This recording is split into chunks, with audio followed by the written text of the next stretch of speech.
Hello everyone, this is Ylock 4th grade, and this week we'll be going over lesson 14. So we have 4 pages, the first being division, find a quotient, a little more advanced, find the sum, find the difference, and word problems. Okay, let's get started. So with the first one, we have find the quotient, and so you have what looks to be, for the first example, 2,884 divided by 14.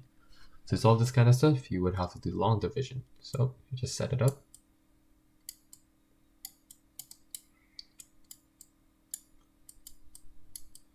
So let's get started. So we know 14 cannot go into 2, and so we just put a 0 there. Just know there's a 0. And then we know that 14 can go to 22 times, because when you do 14 times 2,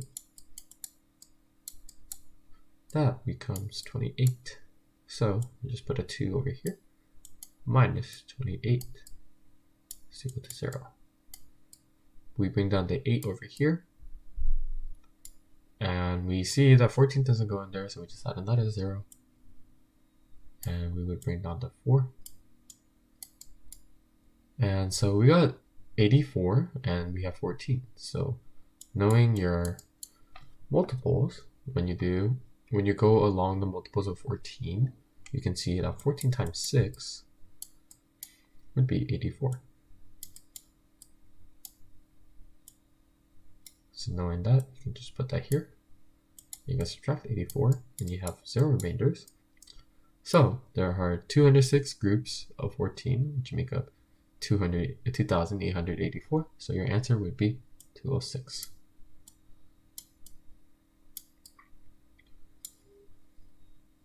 And now let's take a look at another example. Let's go with something like number 7.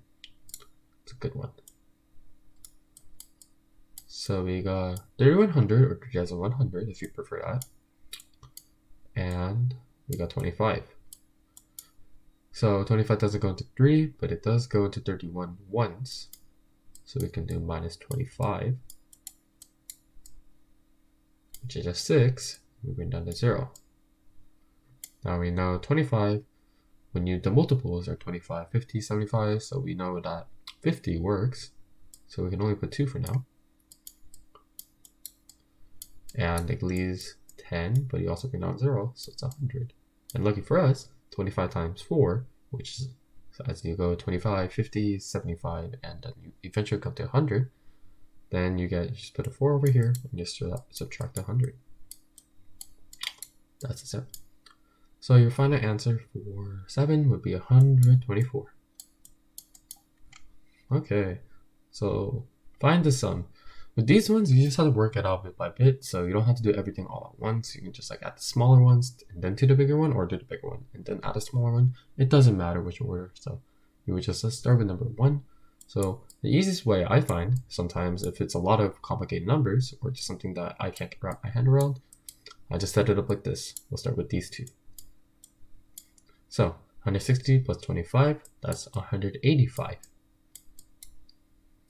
Let's add that so you don't get confused. And then once you have 185, you would add 46. And then 5 plus 6, 11, carry the 1 over. That becomes 9 when they combine together. Plus 4, which is 13. So when you do that, that's just 231.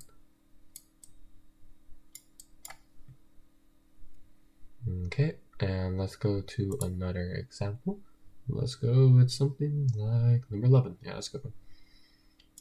So we have 489, and a trick with these kind of, questions is, if you notice something is going to add up to 10, like for example here, 9 and 1, I would prefer to add those together. You don't have to, but I find that a lot easier to do.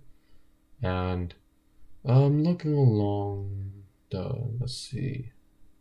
Yes, for here example, it's 4 plus 6, so that's 10. When you add these together, it'll be 110. And you can just add 110 to 270, which would just, 380.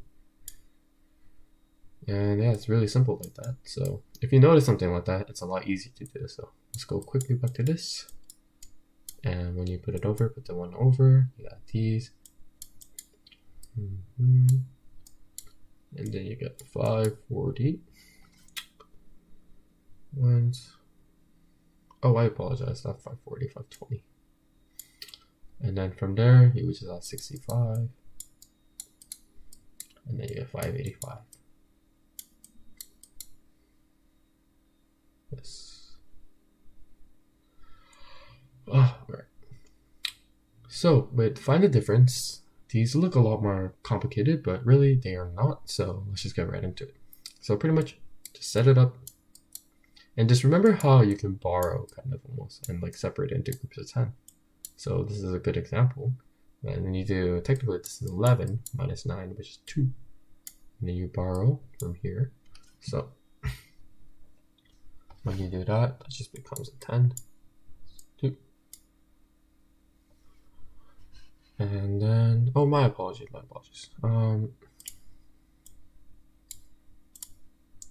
This will become a 9 because you turn to 10, but you have to borrow, so it becomes a 9 minus 2, which is 1.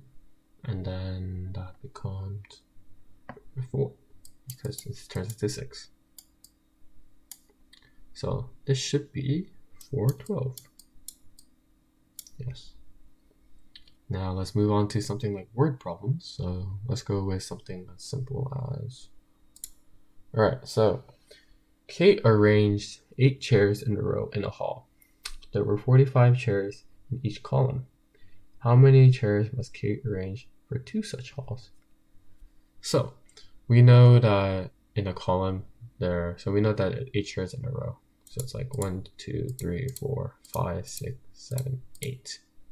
There are 45 chairs in each column. So that means in one row, there's like 8 columns. Oh my goodness. So with this kind of thing, you would have to just work it out where you just do 8 times 45. So that means that would just be 45 times 8. You would bring it would be 40, but you bring 4 over. 4 times 8, 32. 360 for that one hall. But you have 2 halls, so you just multiply this by 2. Should give you 720. So you would have 720 chairs.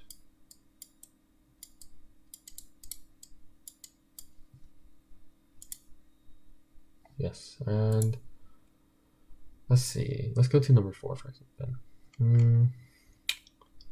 So a crate contained 576 bottles of soda pop. The grocer gave half of them away during a promotion and sold the other half equally to 8 customers. How many bottles of soda pop did each customer buy?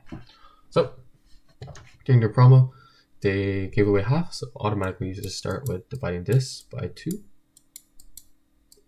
You can see that 2 groups of 2 work, and then we put that down.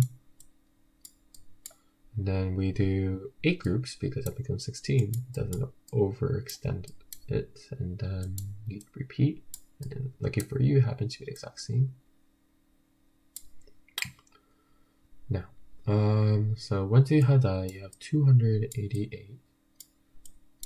You would just divide it by 8 because it's half equally, which is the other half from this, and then you would just divide that by 8. So let's start.